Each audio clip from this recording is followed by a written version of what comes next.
The dirt on David's grave was still fresh. The cold ground had not even settled after his funeral when my mother-in-law did something I will never forget. The icy Seattle wind blew through the cemetery, sharp and cruel, almost like nature itself was trying to erase David from this world far too soon. My black coat did little to protect me from the freezing air, but it was nothing compared to the pain crushing my heart. I stood there trembling, one hand resting protectively on my swollen belly. I was 5 months pregnant with David's child, our child. The only piece of him I had left. Then Margaret Harrison, my mother-in-law, stepped closer. Without a shred of compassion, she grabbed my hand and shoved a thick envelope into it. I looked down in confusion. Thousands of dollars. On top of it was a printed card with the address of a private clinic on Pine Avenue. My heart stopped. Her voice was cold, emotionless. "Take it, Claire. They handle these things quietly. No questions asked." For a moment I couldn't breathe. I stared at her, certain I had misunderstood. But her pale gray eyes, the same eyes David had, though his were always filled with warmth, were completely merciless. She wasn't grieving. She was calculating. My fingers shook as I clutched the envelope. My other hand instinctively moved to my stomach, protecting the tiny life growing inside me. "Margaret," my voice cracked. I can't." Her sharp expression darkened. "You can," she said firmly. "And you will." Felt physically sick. This woman had just buried her son, and already she wanted to erase his child. Tears burned my eyes as I looked back at David's grave. The man I loved was gone. My husband, my best friend, the father of my baby. We had built dreams together. We had picked baby names. We had imagined our future. And now, before his grave was even cold, his own mother wanted to destroy the last living part of him. Margaret leaned closer, lowering her voice. "You're young. You can start over. But this baby complicates everything." I stared at her in horror. Everything. Was that all David's child was to her? Complication. My grief quickly mixed with disbelief. Then anger. "No," I whispered. Her brow tightened. "No," she repeated. I straightened despite my shaking body. "No," I said again, stronger this time. "This is David's baby. Mine. I will never do that." For the first time, I saw open hostility flash across her face. "You're making a mistake," she hissed. "No," I said, tears streaming down my face. "The mistake was thinking you could buy my child's life away." For a long moment, we stood there in silence, the bitter wind swirling around us. Then she gave me a look so cold it chilled me deeper than the winter air ever could. "You'll regret this." And with that, she turned and walked away, her heels crunching against the frozen ground, leaving me alone beside my husband's grave. Alone. Widowed. Pregnant. Terrified. But as I stood there, my hand over my stomach, I made a silent promise to David and to our unborn baby. No matter what his mother did, no matter how hard she tried, I would protect this child with everything I had. Because this baby was not a burden. This baby was hope. And hope was something Margaret Harrison would never take from me. "This is David's baby, our baby." My voice trembled, but I forced the words out as I stood there in the bitter cold, my hand protectively covering my stomach. For one brief second, I hoped Margaret would show even the smallest amount of humanity. But instead, her expression turned even colder. "It was David's baby," she said sharply. The way she emphasized the past tense hit me like a physical blow. David was gone, and she wanted to make sure I felt every ounce of that loss. My breath caught in my throat. "David is dead, Claire," she continued, her voice hard and unforgiving. "And you cannot afford to raise this child." Her pale gray eyes swept over me slowly, critically, as though measuring every weakness I had. "You can barely take care of yourself." Her words stung because they targeted my deepest fears. I had been a freelance graphic designer. My income was unstable even before David's death. We had depended on his steady salary, his insurance, his security. And now he was gone. She knew exactly where to strike. "Be practical for once," Margaret said, pressing the envelope harder into my hand. "Take the money. End this quietly. Then we can discuss what happens next." What happens next? As if my child's life were some inconvenient business transaction. As if grief had become a financial negotiation. My stomach twisted violently. I wanted to scream. I wanted to throw the money in her face. But before I could respond, a tiny voice broke through the suffocating tension. "Grandma!" Turned. Standing just a few feet behind Margaret was Lily. My sweet 6-year-old stepdaughter. David's precious little girl. She stood so still in her tiny black funeral coat, clutching her worn stuffed rabbit tightly to her chest like it was the only thing keeping her grounded. Her wide blue eyes, so much like her father's, were filled with confusion and fear. My heart shattered all over again. Lily had already lost her biological mother to leukemia when she was only 2 years old. And after that unimaginable loss, I had entered her life. I never tried to replace her mother. But over the years, through bedtime stories, scraped knees, school lunches, nightmares, and endless cuddles, Lily had chosen to call me Mom. Not because anyone forced her, but because love had made us family. And now, only days after losing her father in a devastating plane crash, she was standing in a cemetery watching her grandmother pressure me to destroy her unborn sibling. She didn't understand everything. But she understood enough. Enough to know something was terribly wrong. Enough to be afraid. Margaret stiffened slightly at Lily's voice but didn't turn around immediately. Lily took one small step forward, her tiny fingers tightening around her rabbit. "Why are you being mean to Mommy?" The question sliced through the cold air with heartbreaking innocence. Margaret's jaw tightened. "Lily," she said firmly, "this is an adult conversation." But Lily didn't move. Didn't back down. Tears welled in her little eyes. "She's crying," Lily whispered. That nearly broke me. I knelt down despite the frozen ground beneath me, ignoring the pain in my knees. "Come here, sweetheart," I said softly. Without hesitation, Lily ran to me.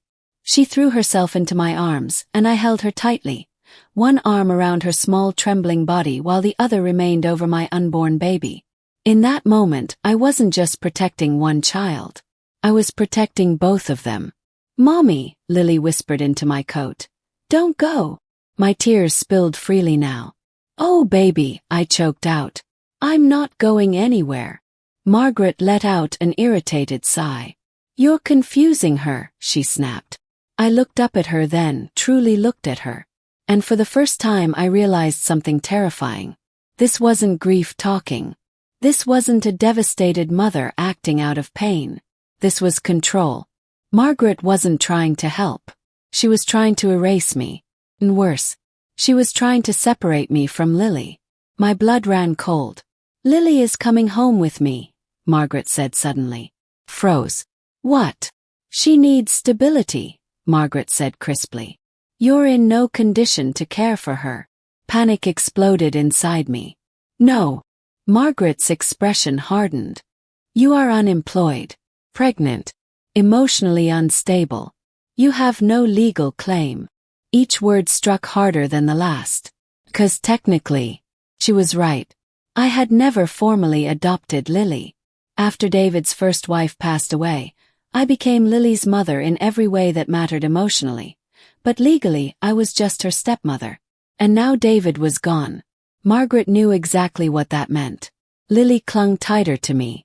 "No," Lily cried. "I want Mommy." My heart was being ripped apart. Margaret stepped forward. "Lily, come." "No." Lily's scream echoed across the cemetery. People turned. Mourners stared. But Margaret didn't care. She reached for Lily anyway.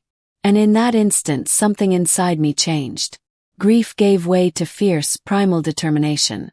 I stood up, shielding Lily behind me. "Do not touch her." Margaret blinked, clearly startled. For the first time, my voice was no longer weak.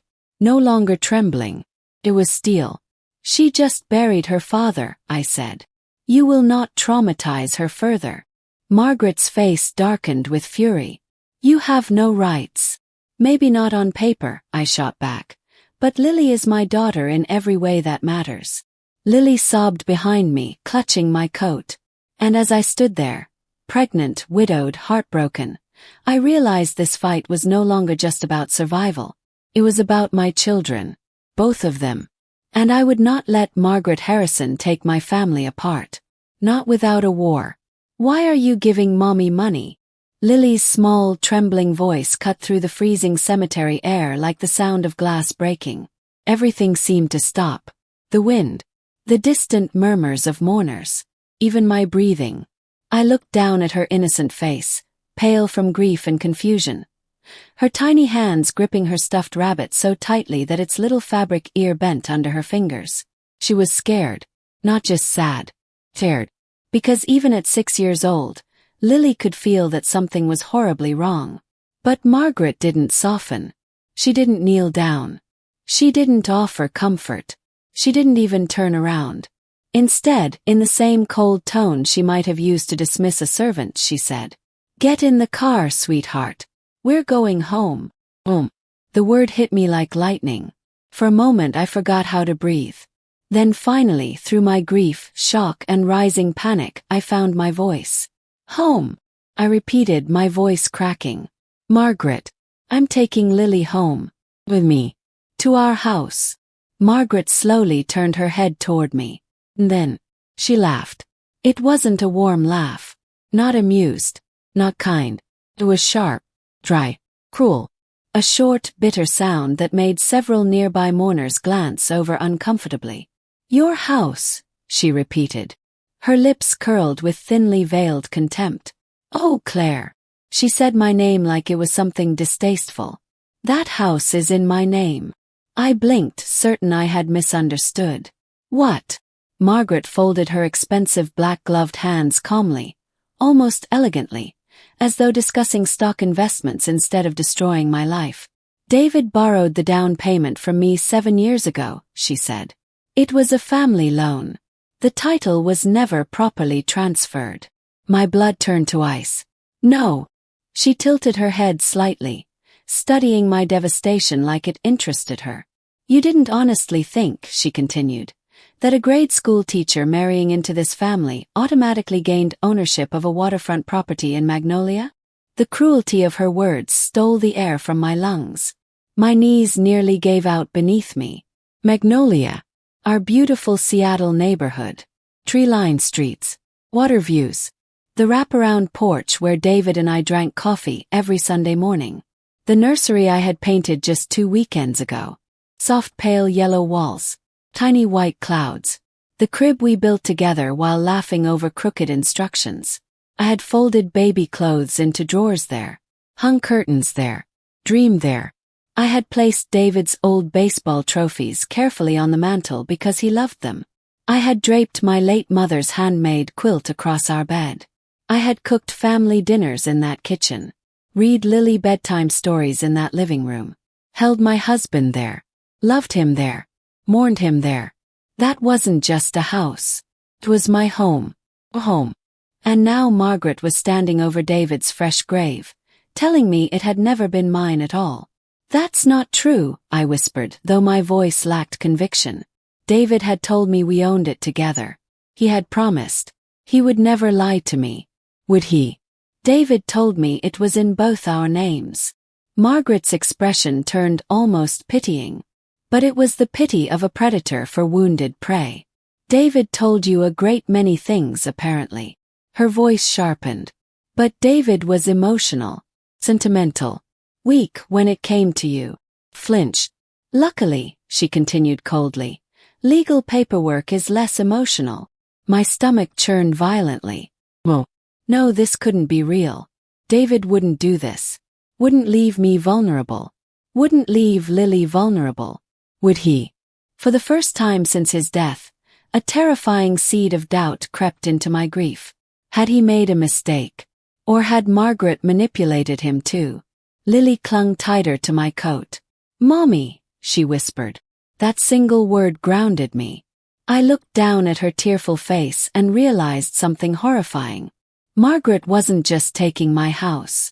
She was taking my daughter, my baby, my security, my future, all at once. And she had planned this. Envelope, clinic, a house, Lily. This wasn't spontaneous cruelty. This was strategy. Carefully orchestrated erasure. She wanted me homeless, pregnant, alone, desperate enough to surrender. Margaret stepped closer, lowering her voice so only I could hear. You have no husband, no house, no legal claim to Lily. And soon, if you're smart, no baby complicating your future. Her pale eyes bored into mine. You have nothing, Claire. For one devastating second, I almost believed her. My body shook. My mind spiraled. Everything I thought was secure was crumbling beneath me. But then Lily's tiny hand slipped into mine. Warm, trusting, real. And my unborn child shifted inside me. A soft flutter beneath my ribs. Life. David's life. My children. And suddenly, through all the grief and terror, something stronger rose. Fury. I slowly straightened. Tears streamed down my face, but my voice, when it came, was no longer broken. Then I'll fight for them. Margaret's brows lifted slightly. For the first time, she looked mildly surprised. You? She asked, almost amused. I squeezed Lily's hand tighter. Yes, I said. For Lily. I placed my other hand over my stomach.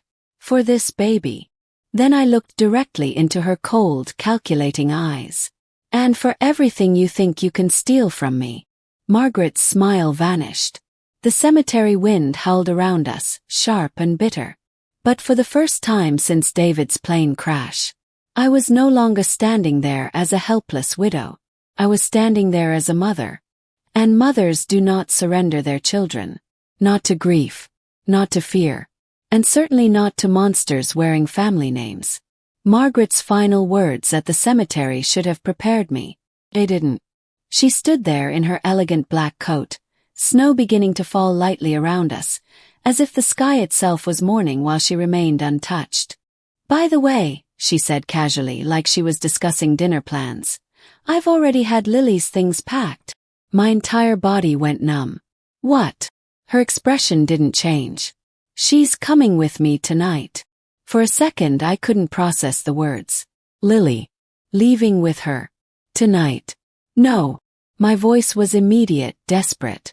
No, Margaret, absolutely not. But she was already steps ahead. My attorney will contact you regarding custody arrangements. Custody arrangements. Like I was some temporary babysitter. Like the last 3 years of bedtime stories, school pickups, fevers, tears, birthday parties, and whispered, I love you, Mommy, meant nothing. She's my granddaughter by blood, Margaret said coldly. Then came the words that nearly destroyed me. You are legally nothing. Nothing. Not mother. Not family. Not home. Just nothing. Lily began to cry. Mommy. She reached for me. But Margaret's assistant gently ushered her away. And I stood there, frozen by shock, grief, and helplessness as my family was ripped apart. The Seattle snowstorm arrived faster and harder than predicted that evening. By the time I drove back to the Magnolia house, my windshield wipers could barely keep up with the thick white snow pounding against the glass.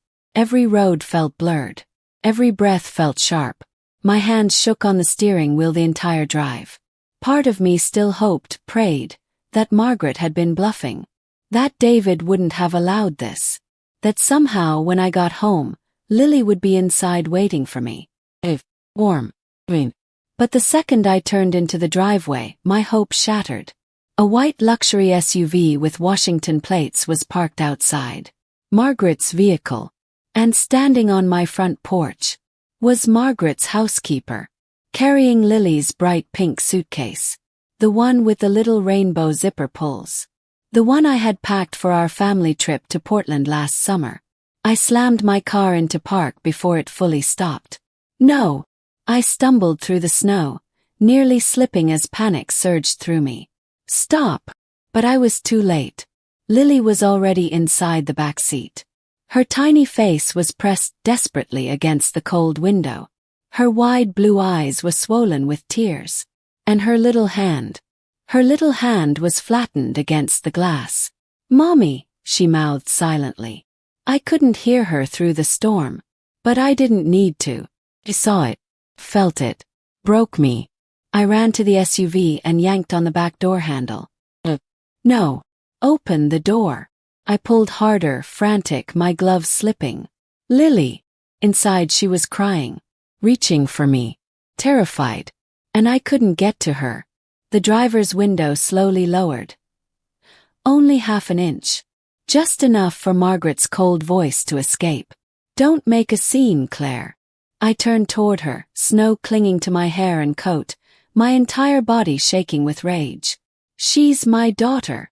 Margaret's face remained perfectly composed. "I can assure you," she said coolly, "raising your voice in this weather is bad for the baby you're apparently so determined to keep." I stared at her in disbelief. Even now, even while stealing Lily, she still found ways to attack my unborn child. "You can't do this." But Margaret's pale gray eyes showed no hesitation. "I can," she replied. "And I have." Her words were like knives. "I suggest you call a lawyer in the morning." Pounded on the window. "Lily needs me." Margaret didn't blink. "Tonight," she continued, "you should focus on packing." My stomach dropped. "What?" "You have until Sunday to vacate the house." Snow collected on my shoulders as her words sank in. "No. I've already changed the back door locks," she added. "Your front key still works for now." For now. Like she was granting me mercy. Like she wasn't actively destroying my life. The cruelty was so calculated, so complete, it nearly stole my ability to stand. This woman had buried her son 2 days ago. And now she was evicting his pregnant widow and kidnapping his daughter. "Margaret, please." For the first time, my voice cracked not from anger, but pure desperation. "Please don't do this to her." A flicker of something crossed her face. Not compassion. Annoyance. Then the window rolled shut. And just like that, the SUV began to move. "No." I chased it through the snow. Flipping. Sobbing. Screaming Lily's name. But the vehicle kept going. Lily's tiny hand remained pressed to the glass the entire time. Until finally, the SUV turned the corner. And she disappeared. I collapsed in the middle of the snow-covered driveway. The storm swallowed everything. Taillights, tire tracks, my screams. And all I could think was this. First I lost my husband. Now I had lost my daughter. And unless I fought harder than I ever had in my life, I was going to lose my unborn baby too. I knelt there, one hand buried in snow, the other over my stomach, shattered beyond words. But beneath the devastation, something else began to rise. Not weakness, not surrender. Or, Margaret Harrison thought she had taken everything from me. She was wrong, because I was still breathing. And as long as I was breathing, I would fight for my children. I stood frozen in the driveway long after Margaret's SUV disappeared into the storm. Snow fell heavily around me, covering the tire tracks almost as quickly as they were made, as if the world itself was helping erase the proof that Lily had ever been there. I couldn't move. I couldn't think. I was still wearing my black funeral coat, the same one I had worn while burying my husband only hours earlier.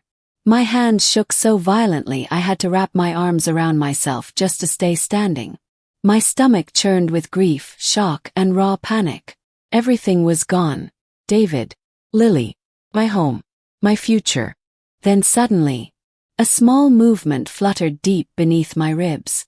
Gasp. My hand flew to my belly. There it was again. A tiny but unmistakable kick. Insistent. Real. I froze, tears instantly spilling down my face. For the first time I clearly felt my baby move. Not a vague flutter. Not uncertainty. A real kick. A tiny life pressing back against all the chaos. Felt like a message. Reminder. You're not alone. I pressed my palm there, sobbing harder than before. This baby, David's baby, was still with me. Still fighting. Still mine. And in that moment, standing broken in the snow-covered driveway, I realized this child was now the only piece of my family no one had managed to steal. Not yet. Eventually, numb and trembling, I forced myself inside the house. Or what had once felt like my house. The front door clicked shut behind me with an emptiness that nearly broke me all over again. The silence was unbearable. No Lily running to greet me. No David's warm laugh. No life. Just absence. But then, I smelled him. David's cologne. Faint but unmistakable. His winter coat still hung on the entryway hook, exactly where he had left it before his final trip. I reached for it with shaking fingers, pressing the fabric to my face. For one devastating second, it almost felt like he was still here. Like he might walk in and tell me this was all some terrible mistake. But reality crashed down again. He was gone, and I sank to the foyer floor, still wearing my coat, still wearing my funeral heels, still covered in melting snow. I curled into myself on the hardwood floor beneath his coat and cried until breathing felt impossible. I cried for David, for Lily, for my unborn baby, for the life I had lost in less than 72 hours. I cried until my throat burned and my body shook from exhaustion. But sleep never came. By midnight, grief had transformed into desperation. Margaret's words echoed relentlessly in my head. The house is mine. You are legally nothing. Well, something wasn't right. David would never leave me this vulnerable. He wouldn't. Would he? Had to know. So I went to David's office. His sanctuary. The room where he worked late nights, building software systems for his defense contractor job in Bellevue. Desk. The filing cabinets. The shelves lined with technical manuals and old baseball memorabilia. Tore through everything. Every drawer. Every folder. Every locked cabinet. I searched for anything. Mortgage papers. Property deeds. Bank statements. Insurance documents. Any proof that Margaret was lying. But hour after hour. Nothing. No deed. No title. No easy salvation. Panic clawed deeper into my chest. Then, sometime around 3 a.m., while angrily yanking out one of his desk drawers, I noticed something strange. It was heavier than it should have been. I frowned, turned it over, tapped the base. Hollow sound. My pulse quickened. Using trembling fingers, I pried at the wood panel inside. Then, lifted. False bottom. My breath caught.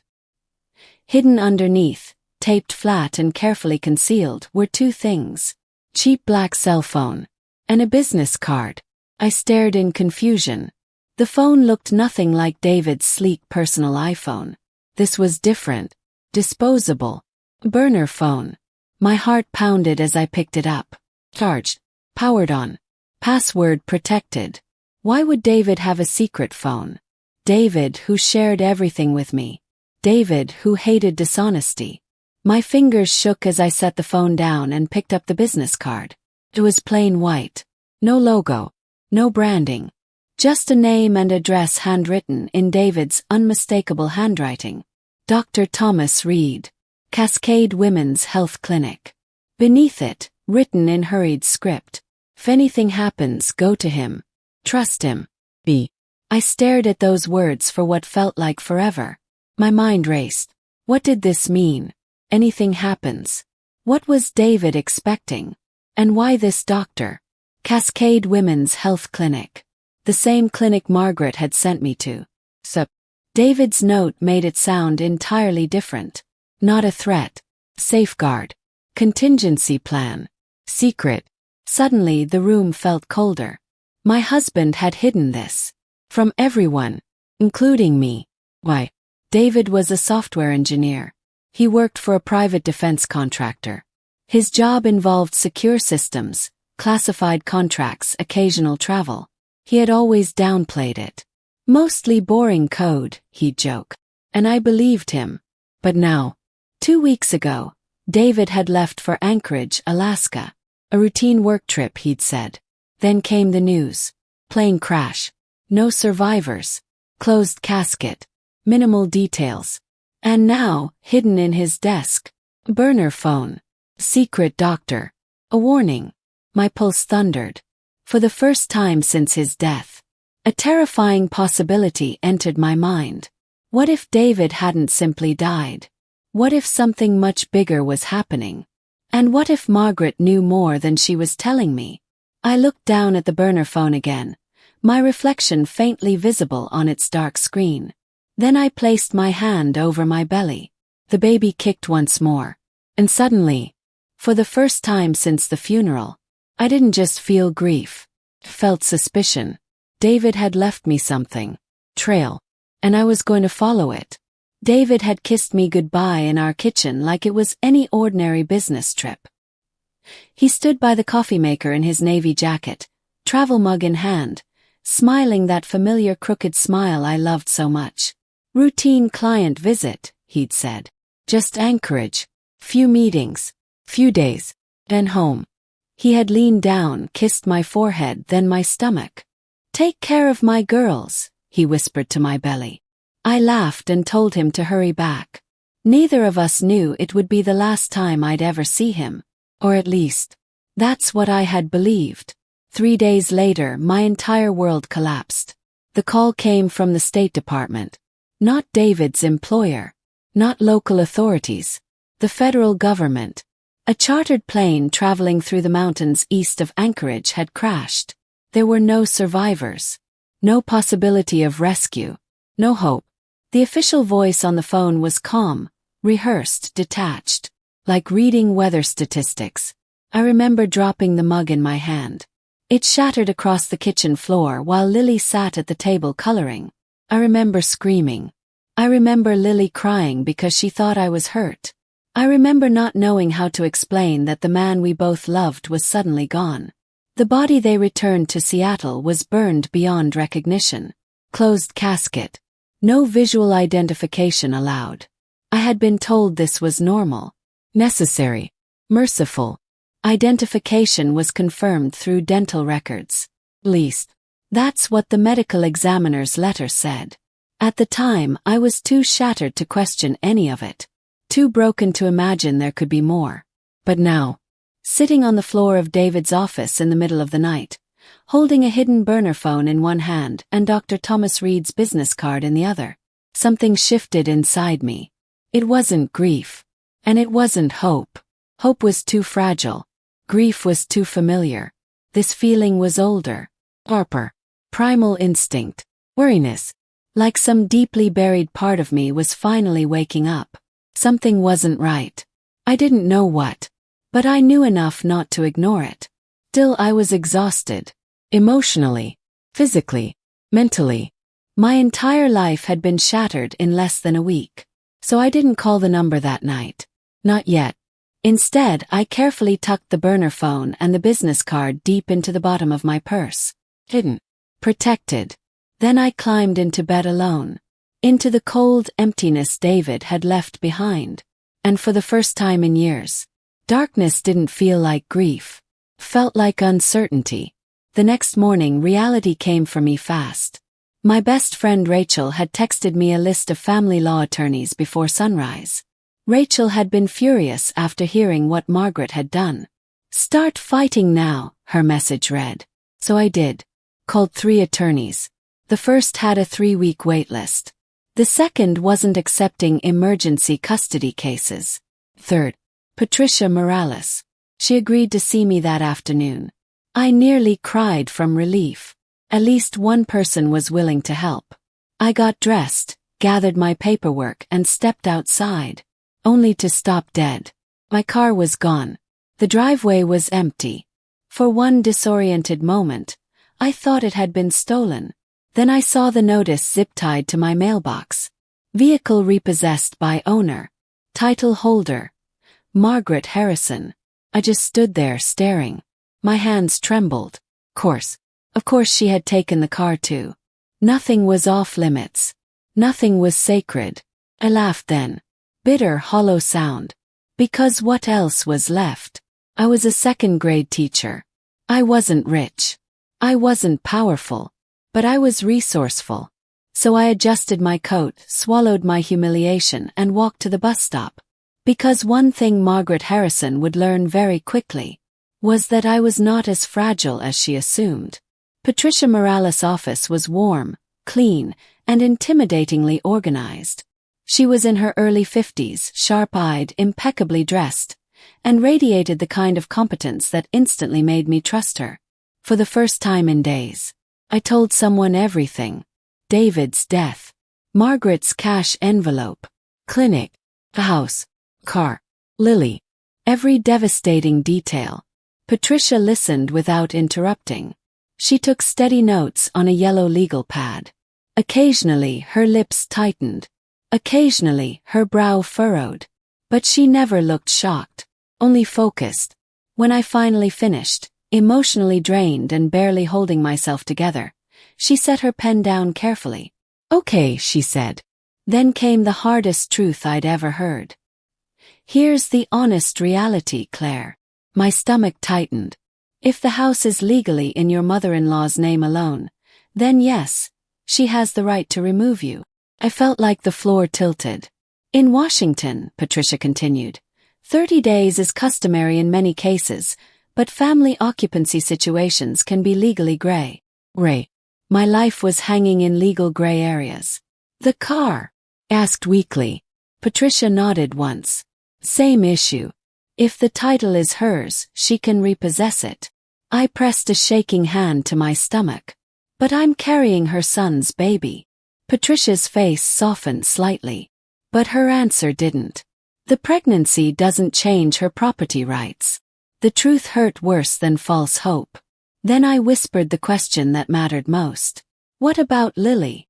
For the first time, Patricia leaned forward. "Now that," she said, "is different." My heart pounded. "You are her stepmother," Patricia explained. "You've functionally parented her for 3 years. If you can demonstrate emotional bonding, stability, and that removing you is harmful to Lily, you may have grounds to petition for visitation, or even custody rights." Spark. Teeny. Fragile. But real. However, my heart sank again. "It will be a fight." Of course it would. "A long one," she continued. "Expensive. And Margaret Harrison has significantly more financial resources than you." There it was. Money. Power. Influence. Margaret had all of it. I had almost nothing. I nodded slowly. And suddenly, felt calm. Not peaceful. Not relieved. The kind of eerie calm that happens right before drowning. Or right before war. Then another thought surfaced. What about David's assets? Patricia looked up sharply. "Explain." "His bank accounts. His retirement. His life insurance." Her eyes narrowed. "His employer-sponsored life insurance policy," she asked carefully, "was paid out to whom?" I blinked. 'Cause for the first time, I realized I didn't know. I had assumed it would come to me. His wife. His pregnant widow. Of course it would. Wouldn't it? I assumed me. Patricia's expression changed instantly. And that terrified me. "Claire," she said slowly, "never assume when money is involved." Chill ran through me. 'Cause suddenly, I wasn't just fighting for my children. I might be uncovering something far bigger. Something David may have tried to protect me from. And for the first time, I began to wonder whether his death had truly been an accident at all.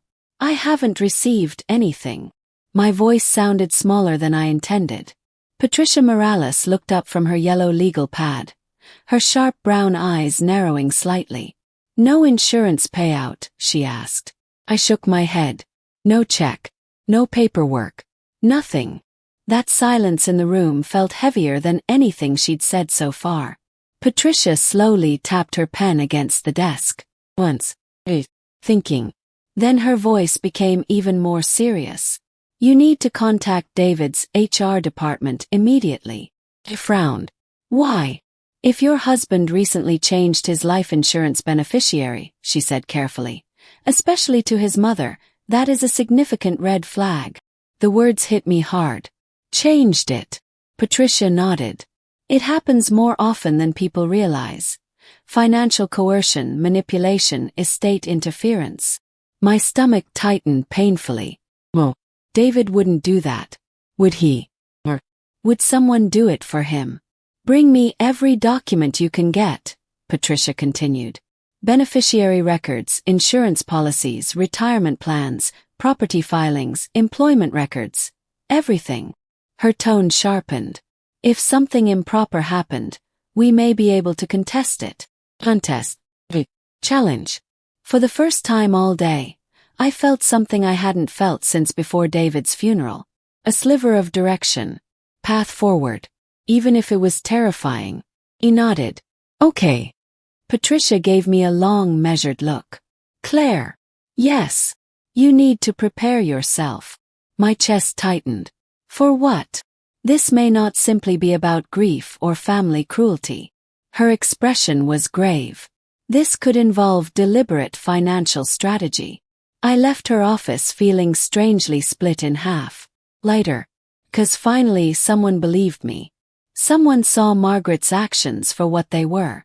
But also heavier. Because now I understood something devastating. This wasn't random. This wasn't emotional fallout. This was organized, calculated, and possibly planned long before David's funeral. Outside, the Seattle snowstorm had worsened. Wind whipped icy flakes sideways across downtown streets, soaking my coat within minutes. I pulled it tighter around my body as I walked back toward the bus stop. My boots crunched through slush. My breath came in shaky bursts. Every piece of my life now felt unstable. My husband's death, my home, my daughter, my unborn child, even my finances. But one thing had changed. I was no longer blindly grieving. I was investigating. On the crowded bus ride home, I called David's HR department. The hold music lasted 40 endless minutes. 40 minutes of static, elevator jazz, and spiraling anxiety. I sat by the frosted window, clutching my phone so tightly my fingers ached. Finally, someone answered. Human Resources, this is Denise speaking. Her tone was polite, professional, cautious. Hi, I said, trying to steady my voice. My name is Claire Harrison. I'm David Harrison's wife. There was a brief pause. Immediately, her tone softened. Mrs. Harrison, I'm very sorry for your loss. My throat tightened. Thank you. I swallowed hard. I'm calling about David's life insurance policy and beneficiary information. Another pause. Longer this time. Too long. When Denise finally spoke again, something in her voice had changed. Carefulness. Mrs. Harrison, I should inform you there has been some administrative complexity regarding your husband's file. My stomach dropped. Administrative complexity. Yes. The words were deliberately vague. His beneficiary designations are currently under legal review. The world seemed to narrow. Legal review. I gripped the seat. By who? Silence. I'm not authorized to disclose that information. My pulse thundered. What does that mean? I strongly recommend, Denise said carefully, that you consult an attorney. Attorney. Again. Every road now led back to legal conflict. Fear rose in my throat. Was his beneficiary changed? Another silence. Mrs. Harrison, I really can't comment further. Then, she ended the call. I sat there in stunned silence, staring at my dark phone screen. Snow lashed violently against the bus windows. My reflection looked pale, exhausted, but no longer naive. Something was wrong, deeply wrong. David's file was under legal review. Not processed, not settled, contested. Which meant one horrifying possibility. Someone had tried to claim what David left behind. And if I had to guess who, already knew. Margaret.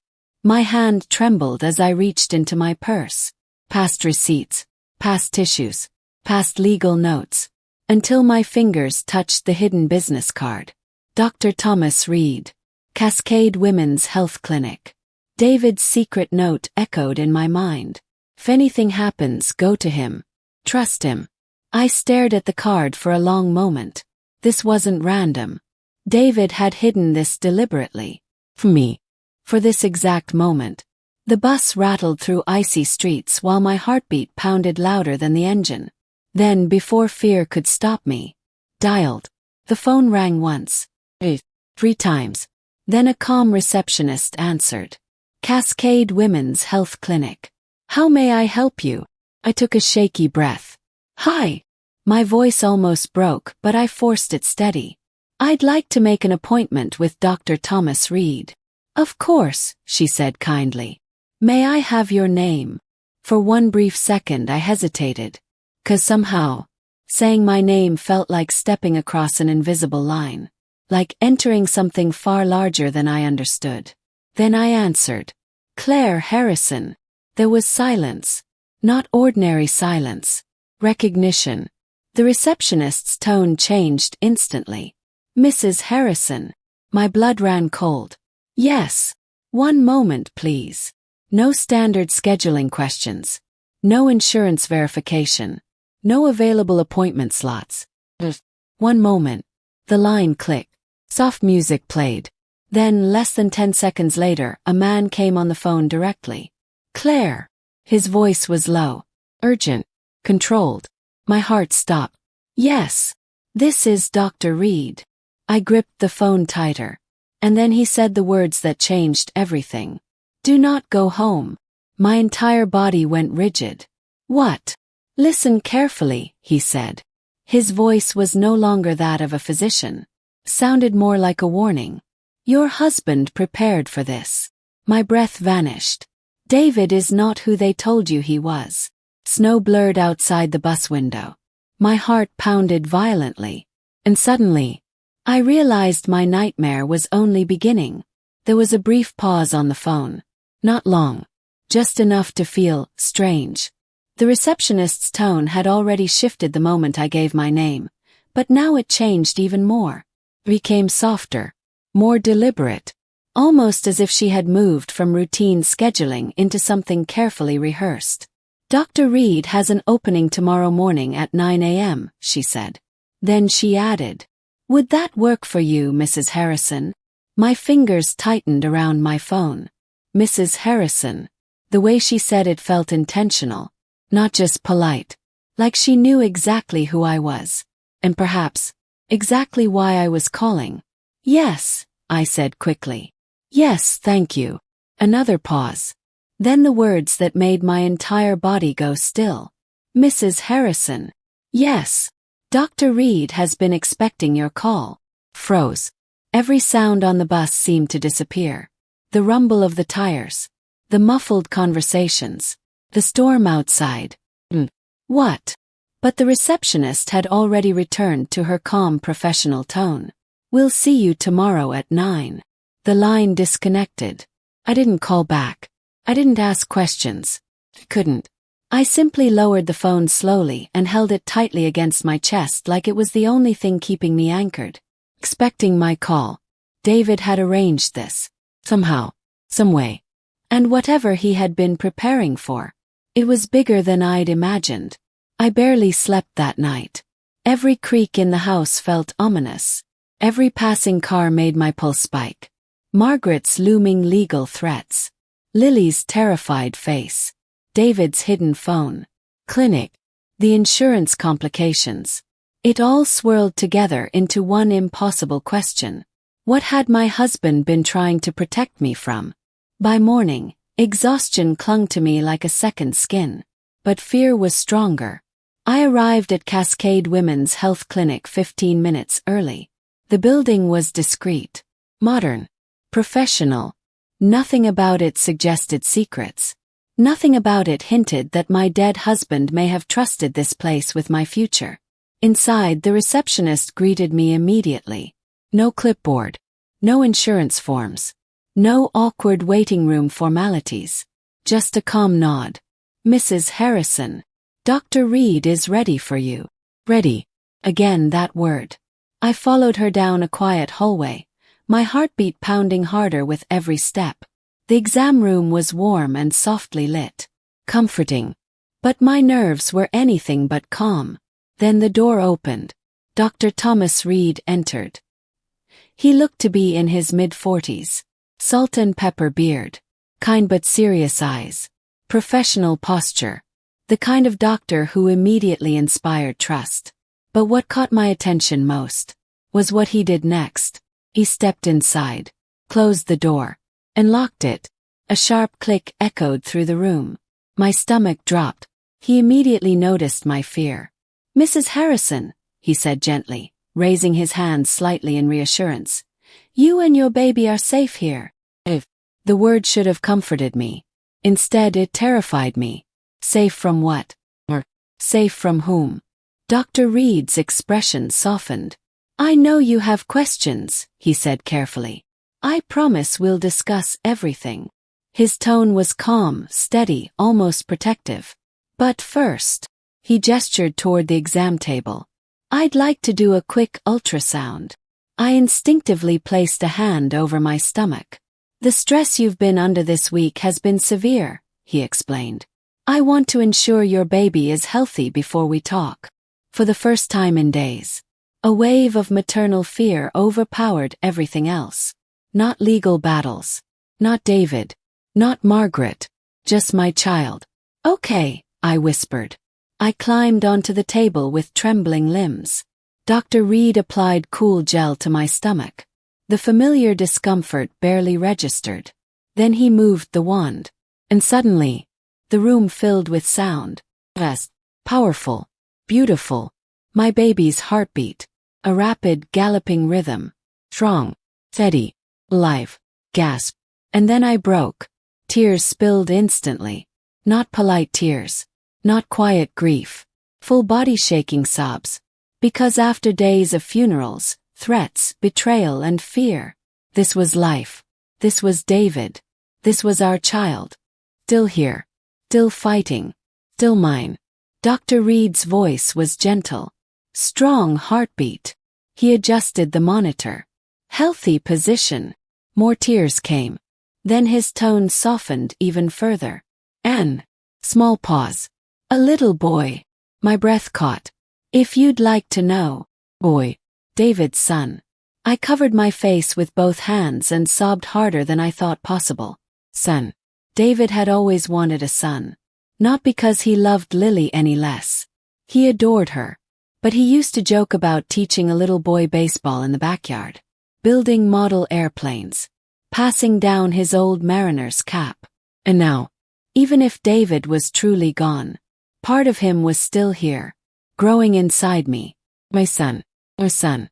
Dr. Reed handed me tissues quietly. He didn't rush me. Didn't interrupt. Didn't pressure me to compose myself. He simply waited. Patient. Respectful. Like he understood this moment was far more than medical. Eventually, my breathing steadied enough to speak. I wiped my eyes. "Why did David send me to you?" The room changed.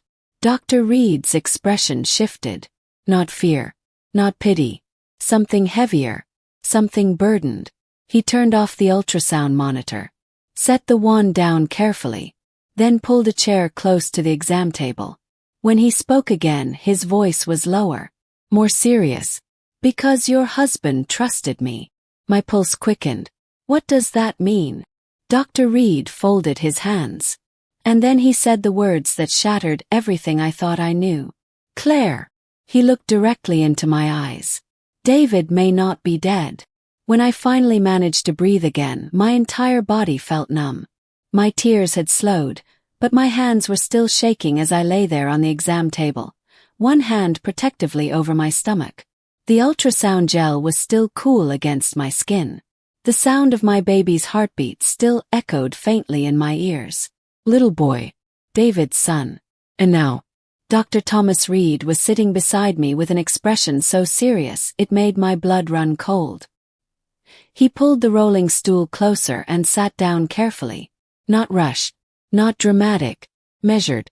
Like a man choosing every word with extreme caution. "Claire," he said softly, "I need you to listen very carefully." His tone alone told me my life was about to change. Again, I wiped my face with trembling fingers. "Okay." Dr. Reed folded his hands together. "I was a close friend of David's." And blinked. "What?" He nodded. For a very long time. His voice carried real emotion now. We met in college. I stared at him, trying to process. I was best man at his first wedding, he continued. Before Lily's mother passed away. My mind reeled. This wasn't some random physician. This was someone deeply woven into David's life. Even after I moved to Seattle and opened this clinic, Dr. Reed said, we stayed close. I swallowed hard. Why didn't David ever mention you? A shadow crossed his face. He was trying to protect you. My pulse quickened. And then came the sentence that shattered my world completely. Claire. He held my gaze. I know this is going to sound impossible. The room seemed to shrink. But your husband is alive. I stopped breathing. Literally. My lungs froze. My heart slammed once. Hard enough to hurt. Then nothing. No sound. No thought. Just absolute shock. No. The word barely escaped. Dr. Reed didn't flinch. David is alive. I shook my head violently. No. No, I buried him. I stood at his grave. 3 months ago, Dr. Reed interrupted gently. David came to me because he was terrified. My entire body turned ice cold. Terrified of what? Dr. Reed's voice dropped lower. He discovered something at work. David had worked as a software engineer for a defense contractor in Bellevue. High security, government contracts, sensitive systems. I had always assumed it was complicated but routine. Apparently, I had been very wrong. David uncovered suspicious financial activity, Dr. Reed explained. His company was receiving large sums of money through a chain of subcontractors. I frowned, struggling to understand. So, Dr. Reed's jaw tightened. The money traced back to foreign shell corporations. I stared. Foreign shell corporations. This wasn't accounting fraud. This sounded criminal. Potentially dangerous. He didn't have full proof at first, Dr. Reed continued. But he began collecting records. My husband, my careful, thoughtful, brilliant husband, had become an investigator. And apparently, target. He also began noticing things, Dr. Reed said. Things. Cars parked outside your home for extended periods. My stomach clenched. Men following him in grocery stores. Felt sick. Clicks on his phone line. My skin prickled. He believed he was under surveillance. The room suddenly felt colder. Thought back. David had been distracted recently. Checking windows. Changing passwords. Late-night work calls. Had assumed stress. Pressure. Every memory looked different. He came to me, Dr. Reed said, because he needed someone off the record. Someone not officially connected. Someone safe. If things got worse. My voice cracked. They did. Dr. Reed nodded grimly. Yes. I could barely process what I was hearing. 2 weeks ago, he continued, David contacted the FBI. The FBI. This was real. Bigger than family betrayal. Bigger than inheritance. Bigger than I'd ever imagined. The federal agent assigned to his case advised that if the individuals involved believed David was dead, he paused. He would have a narrow window to gather further evidence safely. My breath vanished.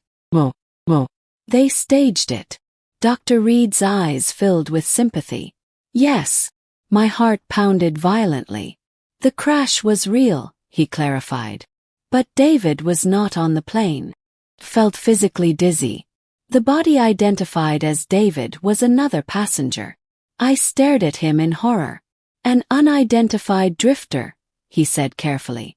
Already deceased. Placed on the manifest. My stomach turned. The funeral. The casket. The grave.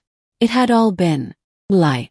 Not malicious, but strategic, necessary, and devastating. David wanted to tell you, Dr. Reed said quickly, seeing my expression collapse. He begged them. Tears flooded my eyes again. But they refused. Why? Because the answer felt unbearable. Dr. Reed's face broke with genuine sadness. Because if you knew. He paused. They feared your grief would seem false.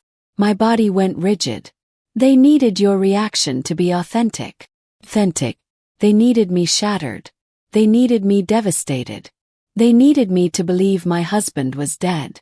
To protect him. To protect the operation. To fool everyone. Including Margaret. Suddenly, the cemetery scene replayed in brutal clarity. Margaret's envelope. The abortion clinic. Her immediate legal maneuvers. Taking Lily. Seizing the house. Car. Everything. And then it hit me. Not random cruelty. Not just greed. Something far darker. Margaret. My voice trembled. Dr. Reed went very still. She knew something. He hesitated. Not that David was alive, he said carefully. But yes. He exhaled slowly. We believe Margaret knew David was in danger. A chill unlike anything I'd ever felt crawled through me. What? Dr. Reed's voice was grave now. Margaret Harrison sits on the board of David's company. I blinked. Course she did.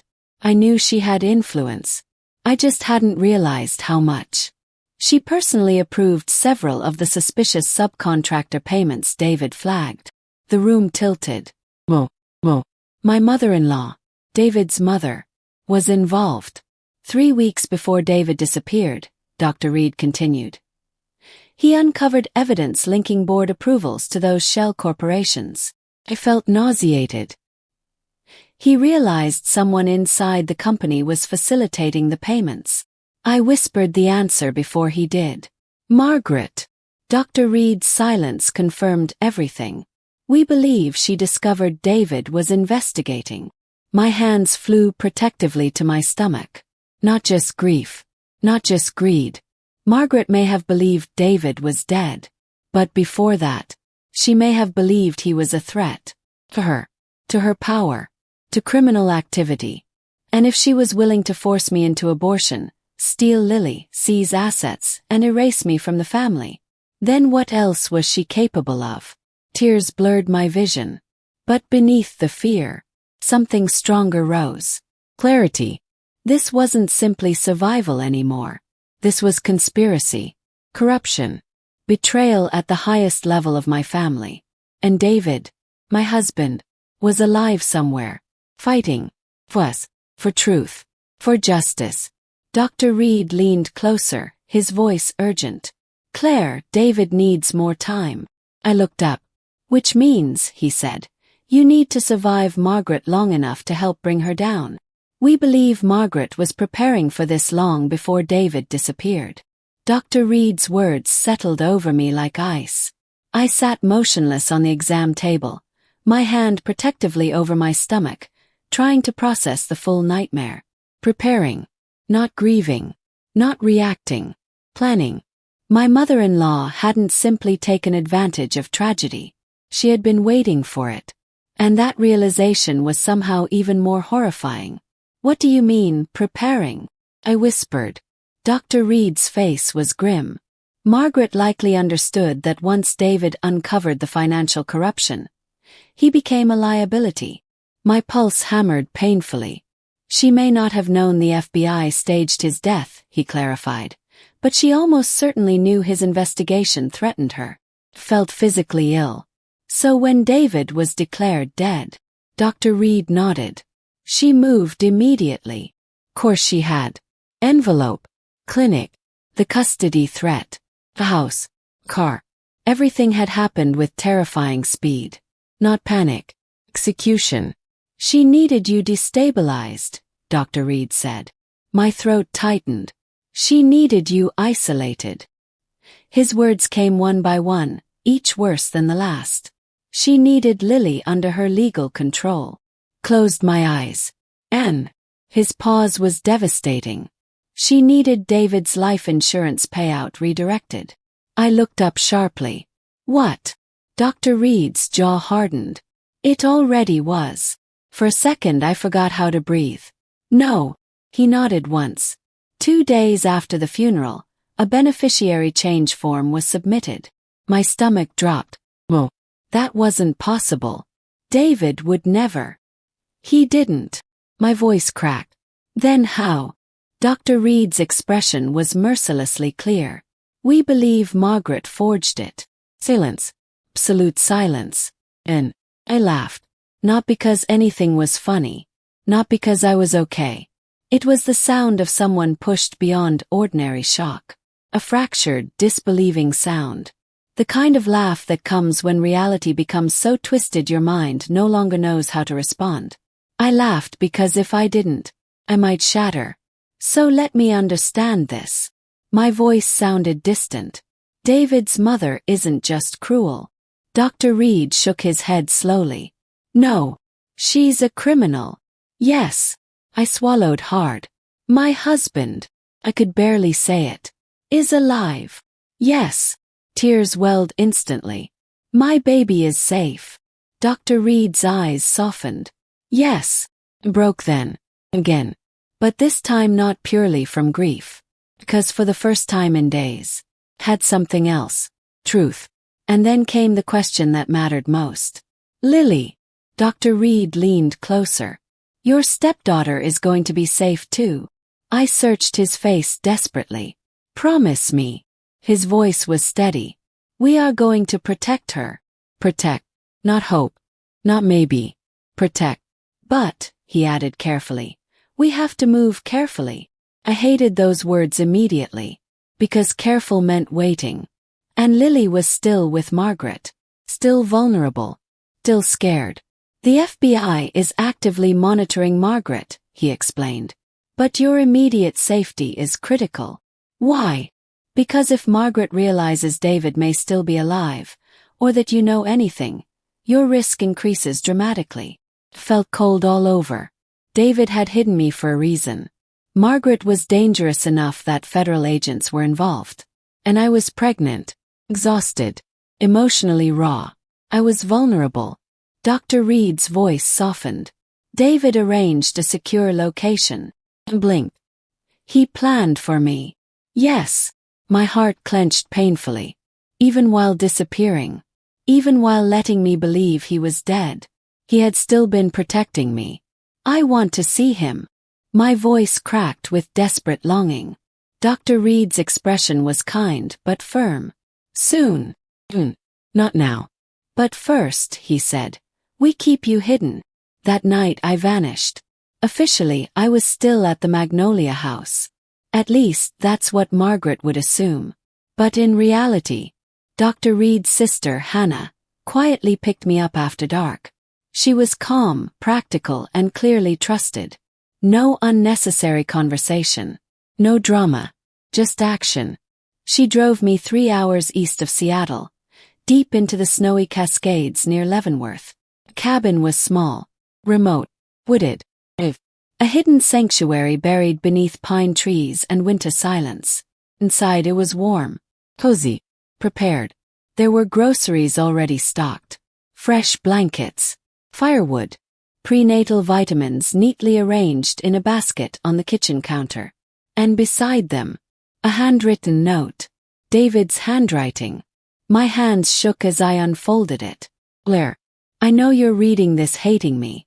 My breath caught. I deserve it. Tears spilled instantly.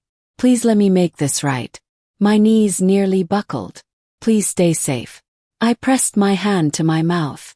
I love you more than my life. B. I held that note against my chest and sobbed harder than I had since learning he was alive.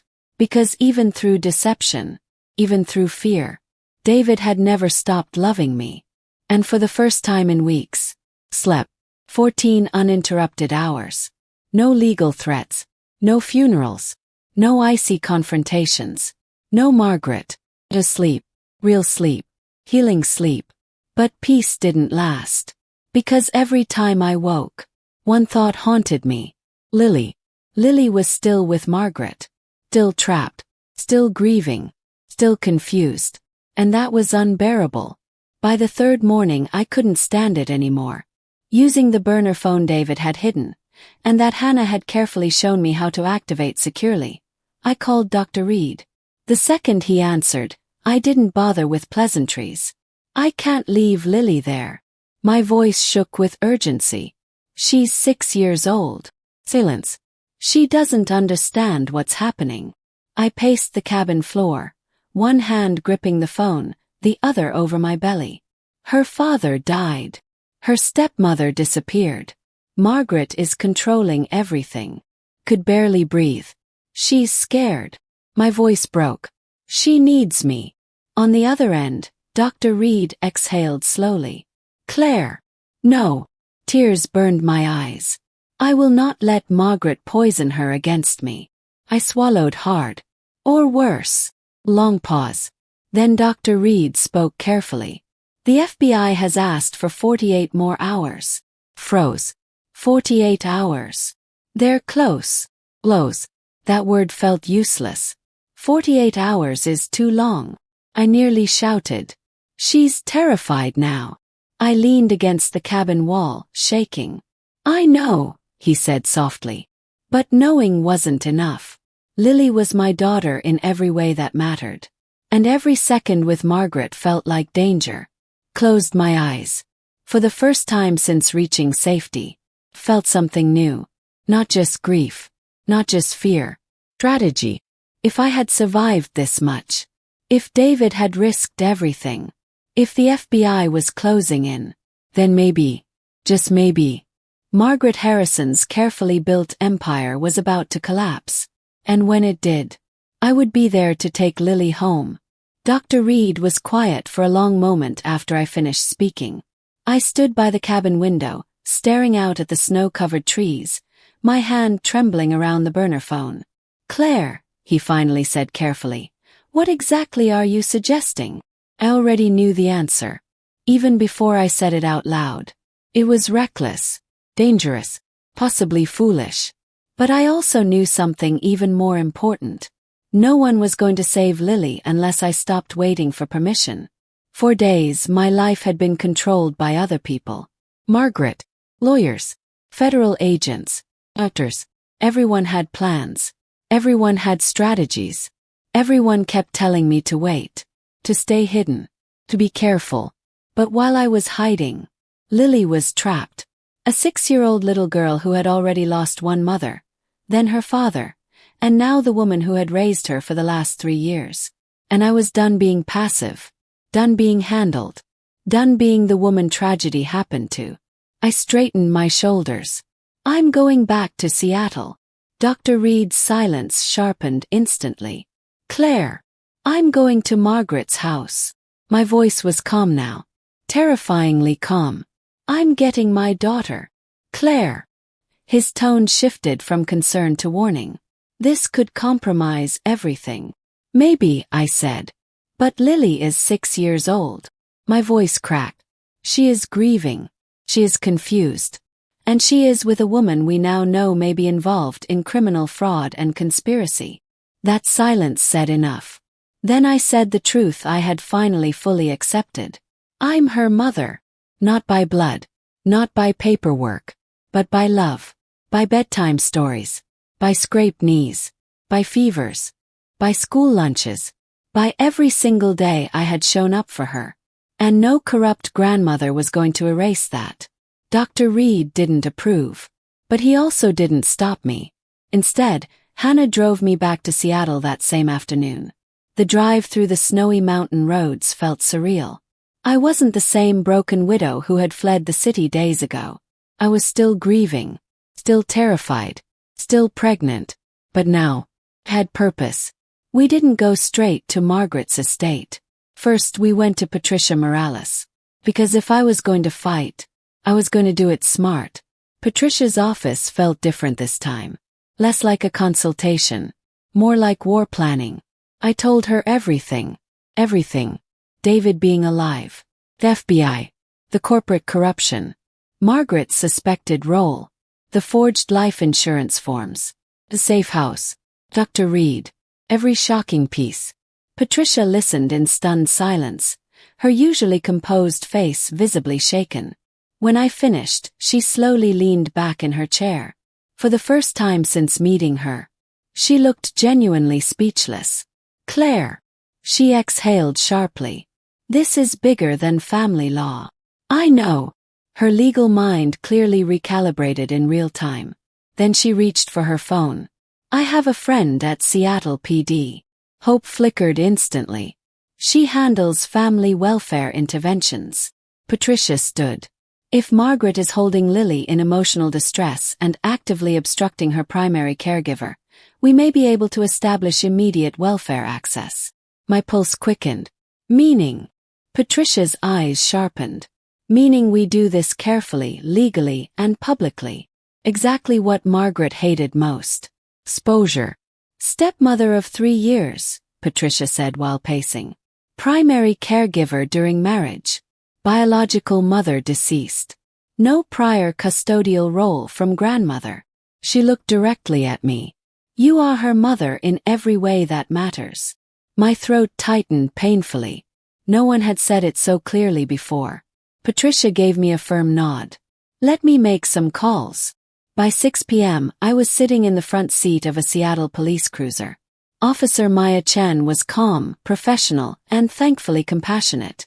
Patricia followed behind us in her own vehicle. As we drove through Laurelhurst's upscale streets toward Margaret's mansion-like waterfront estate, my stomach churned. Fear. Adrenaline. Determination. I stared out the windshield as Margaret's massive home came into view. Long private driveway. Perfect landscaping. Expensive stone exterior. Warm golden porch lights. To outsiders it looked elegant. Prestigious. But I knew better. Behind those walls was a woman who had tried to erase me. And possibly destroy her own son. The cruiser rolled to a stop. I saw movement through the front curtains. Television light flickering. Lily was in there. My baby girl was in there. Officer Chen looked at me. You ready? Well, not remotely. But I nodded anyway. Yes. Because mothers do not wait until they feel ready. They move because their children need them. My heart pounded like a war drum as I walked to the front door. Each step felt heavier. More final. Then I rang the bell. A moment later. The door opened. Margaret stood there in silk lounge pants and a cream cashmere sweater. Perfectly polished. Perfectly composed. Until she saw the police officer. Her smile vanished instantly. Claire. Her voice was sharp with disbelief. Then colder. What is this? Officer Maya Chen stepped forward calmly. Ms. Harrison, she said professionally. We're here to conduct a welfare check regarding Lily Harrison. Margaret's jaw tightened. Officer Chen continued. And to facilitate communication between Lily and Claire Harrison. Margaret's eyes flashed. Absolutely not. Patricia stepped up beside me. Actually, she said coolly, Claire Harrison has been Lily's primary maternal caregiver for the last 3 years. Margaret's face hardened. There is no custody order. Correct, Patricia replied. But there is also no legal prohibition against welfare access. Officer Chen's voice remained polite but firm.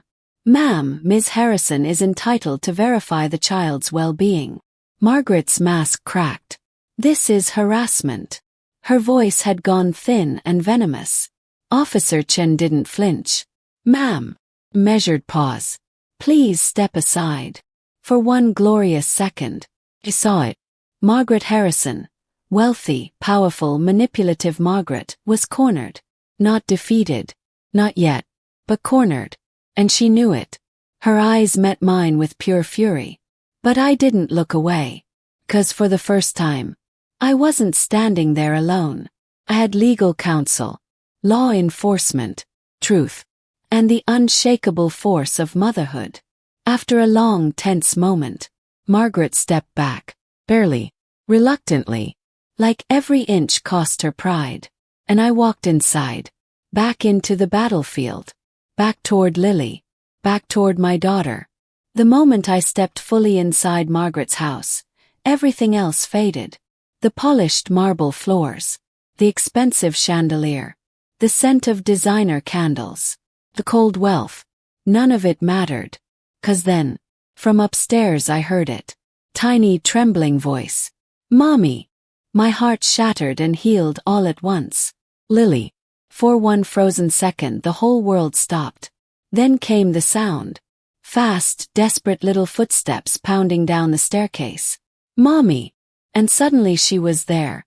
My little girl launched herself at me full force, hitting me so hard I nearly lost my balance. I barely managed to catch her before collapsing to my knees on the marble floor. She wrapped herself around me like she was afraid I might disappear again. Her small arms clung to my neck. Her face buried itself deep into my coat. And then she cried. Not loudly, not dramatically, but in that heartbreaking, trembling, silent way children cry when they are trying so hard to be brave. The kind of crying that says, "I was scared. Missed you. Please don't leave me again." My arms locked around her instantly. "Oh, Lily." I couldn't stop crying either. "I'm here." I kissed her hair, her cheeks, her forehead, over and over. "I'm here. I'm here. I'm here." For days, I had lived with the unbearable fear that Margaret would turn her against me. But she hadn't, because love that real doesn't vanish under manipulation. Lily knew exactly who her mother was, and she had chosen me. Behind us, Margaret was still speaking, still arguing, still attempting control. This is absurd. But Officer Maya Chen was no longer really listening. Her hand had gone to her radio. Her expression had shifted. Focused. Professional. Something bigger was happening. And then, the front door opened again. 2 people entered. A man and a woman. Dark coats. Badges. Federal. BI. My pulse surged. They moved with calm precision. No shouting. No drama. Just quiet authority. Margaret Harrison.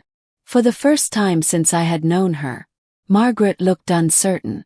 The female agent stepped forward. "Ma'am, we need you to step into the living room."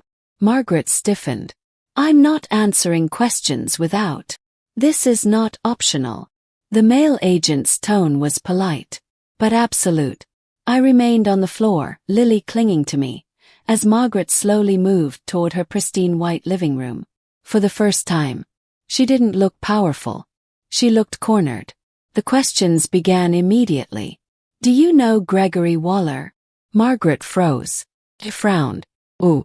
Can you explain your authorization of subcontractor payments tied to shell corporations registered in Panama?" My blood ran cold. Panama. David had been telling the truth. Every horrifying word. "Can you explain these wire transfers?" Margaret's face changed. Early, but unmistakably. Not grief. Not confusion. Fear. Real fear. Then came the final blow. "Can you explain the forged life insurance beneficiary designation filed 2 days after your son's funeral?" Silence. Margaret sat down very slowly on her own couch, like her legs had suddenly forgotten how to function. Her carefully controlled image was cracking in real time. She opened her mouth, closed it, opened it again. But for once, Margaret Harrison had no immediate strategy. No cruel comeback.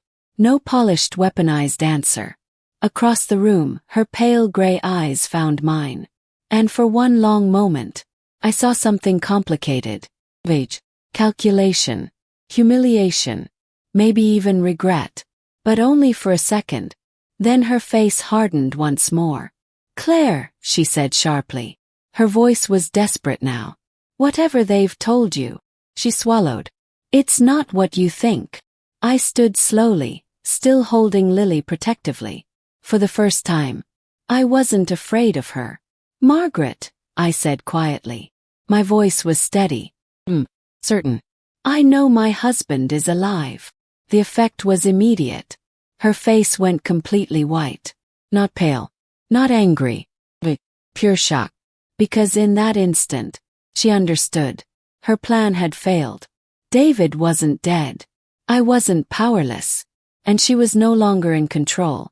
The FBI agents exchanged a quick glance. That reaction told them everything. The female agent stepped forward. "Margaret Harrison." She calmly reached for handcuffs. "We're going to need you to come with us." I didn't watch them take her away. I didn't need to. Because the only thing that mattered was in my arms. Lily. Warm. That night, Patricia insisted we stay at her house. It was safer, temporary, secure. And for the first time in what felt like forever, I allowed myself to rest. Lily and I slept together in the guest room. One bed, soft blankets, warm light, no fear, no Margaret, no legal threats, just peace. Lily curled under my chin the way she always used to when thunderstorms scared her.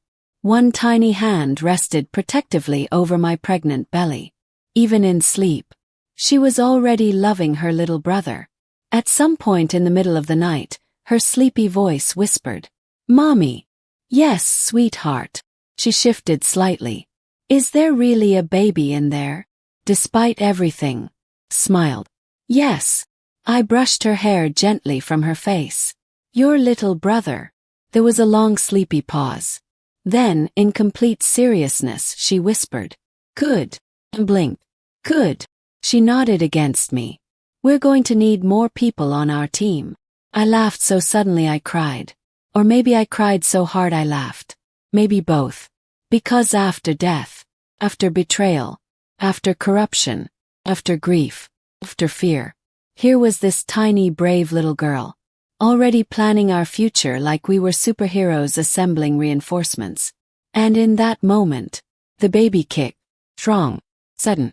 Lily gasped. "Whoa!" Her hand pressed harder to my stomach. "He kicked me." Her eyes widened with pure joy. For the first time in weeks, Lily laughed. Real laugh. Bright. Innocent. Healing. And hearing it, something inside me finally shifted. Not survival. Not revenge. Not fear. Hope. Real hope. I held Lily tighter. Tears slipped quietly down my face. Because for the first time since the plane crash, I truly understood. I was going to survive this. My children were going to survive this. And Margaret Harrison had finally lost. David came home 1 week later. Not in secret. Not as a ghost. Not as a memory. He came back alive. Real. Breathing. Broken but alive. Because our home, the Magnolia house where our life had once been built, was still sealed as part of the federal investigation. He came instead to Patricia Morales's house. The place that had become our refuge. Our temporary sanctuary. I remember standing at the front window when Patricia quietly said, "He's here." For 1 second, I couldn't move. My heart pounded so hard I thought I might collapse. Every emotion I had spent weeks burying came rushing back all at once. Love, grief, relief, rage, hope, fear. I opened the front door slowly. And there he was, David. He looked older somehow. Not by years, but by pain.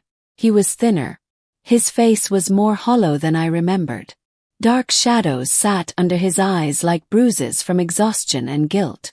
And above his right eyebrow was a scar. Fresh one. Jagged. Permanent. Proof that whatever he had survived had not been easy. For a long moment we just stared at each other.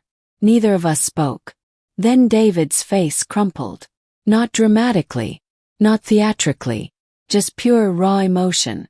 And before I could say a word, he dropped to his knees on Patricia's front porch. Right there. In the cold Seattle air. He wrapped both arms around me, pressing his forehead against my pregnant belly like it was the holiest thing he'd ever touched. And he apologized. Over and over. "Claire, I'm sorry. I'm so sorry. I'm so sorry." His voice broke repeatedly. His shoulders shook. He cried harder than I had ever seen him cry. For losing me. For lying to me. For leaving me vulnerable. For every moment I thought he was dead. For every second Lily suffered. For every ounce of fear. I stood there, tears pouring down my own face, one hand in his hair. And eventually, I had to gently tell him to stop. Not because I wasn't hurt. Not because I forgave him instantly. But because his guilt was bottomless. And healing would take more than apologies. I did not forgive David right away. And he never asked me to. That mattered. He understood the damage. He understood that even necessary lies can leave real scars. So we fought for us. Together. Over the next several months we went to therapy. Individually, as a couple, as a family. There were hard conversations. Painful ones. I said things out loud I had buried deep inside. How abandoned I felt. How violated. How furious I was that he let me believe I buried him. How Margaret nearly destroyed me. How close I came to losing everything. And David listened. To all of it. Without defensiveness. Without excuses. Because rebuilding trust isn't about pretending pain didn't happen. It's about surviving it honestly. And slowly. We did. The FBI investigation unfolded over months. Massive. Complex. Early. Margaret Harrison was formally charged with conspiracy to commit wire fraud, insurance fraud, obstruction of justice. She was denied bail. No special treatment. No elegant escape. No country club privilege. The shell corporations David uncovered were tied to an extensive criminal laundering network operating through defense subcontractors for nearly a decade. Nearly 10 years. Government money. International fraud. Corporate corruption. David's evidence and his testimony became central to dismantling it. In the end, 7 people went to prison. 7. Including 2 of Margaret's longtime country club friends. Women who had smiled at Thanksgiving dinner. Women I had served coffee to while they complimented my table settings. Women who had helped destroy families for profit. The irony was almost unbearable. Eventually, the Magnolia House was sold. Not lost. Not stolen. Resolved. The money was placed into protected trusts for Lily and our unborn son. Their future. Their security. Their inheritance. And for the first time, that felt right. David and I chose not to return to luxury. We wanted something different. Something honest. Something truly ours. So we moved to Ballard. Into a smaller craftsman bungalow with a maple tree in the front yard, cozy kitchen, a slightly crooked white fence, and a creaky third porch step that always groaned if you forgot. It wasn't extravagant. It wasn't waterfront. But it was ours. Really ours. Both names on the deed. I insisted. And David agreed without hesitation. No secrets. No hidden ownership. No power imbalance. Just partnership. In late April our son arrived. Benjamin David Harrison. Pounds exactly. Red-faced. Furious. Healthy. Absolutely perfect. He entered the world screaming like he already had opinions. And honestly, that felt appropriate. David cut the cord with trembling hands. This time, he was fully present. No secrets. No lies. No disappearing. Just us. And Lily. Sweet Lily stood proudly in the hospital room holding a stuffed giraffe she had personally chosen from the gift shop. She was beaming. When the nurse finally placed Benjamin in her arms, she looked down at him with absolute seriousness. Then she looked at me and said, "He's on the team now, Mom." I laughed so hard I cried. Again. 'Cause somehow, after all the darkness, here we were. A real family. Still standing. I don't know who reads stories like mine. Or why. Maybe you're the woman standing in a cemetery holding an envelope you never asked for. Maybe you've been told to disappear. To be practical. To surrender. Maybe someone with your last name has tried to erase you. Maybe someone handed you cruelty and called it kindness. Maybe you're still there right now. Cold. Terrified. Certain you've lost. So, I need you to know something. The world absolutely contains people like Margaret Harrison. People who weaponize money, power, family. People who smile while trying to bury you. But the world also contains people like Dr. Reed, Patricia Morales, Officer Maya Chen. Women and men who step in, who believe you, who fight beside you. And sometimes, it contains little girls with stuffed rabbits who know exactly who their mother is. Even when the world tries to tell them otherwise. I used to think I was a woman things happened to.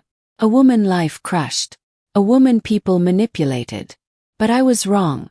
I was a mother. And a mother is one of the most dangerous forces in the world to underestimate. Because I fought. And I won. Got my daughter back. I got my husband back. Got my son. Got my home. I got my own name back on my own front door. And Margaret. Somewhere in a federal prison in eastern Washington. She is serving year 2 of an 11-year sentence. I do not visit. I do not write. And when Lily asks about her grandmother, I tell her the truth, lowly, in pieces small enough for her young heart to carry. Because children deserve honesty, but they also deserve peace. And here is the greatest truth I know. Some people get buried, and some people bury themselves. Margaret was the second kind. As for me, my family, the real one, the one I fought for, the one that fought for me, we are still here, still warm, still whole, still healing, still together. Yes, still on the team.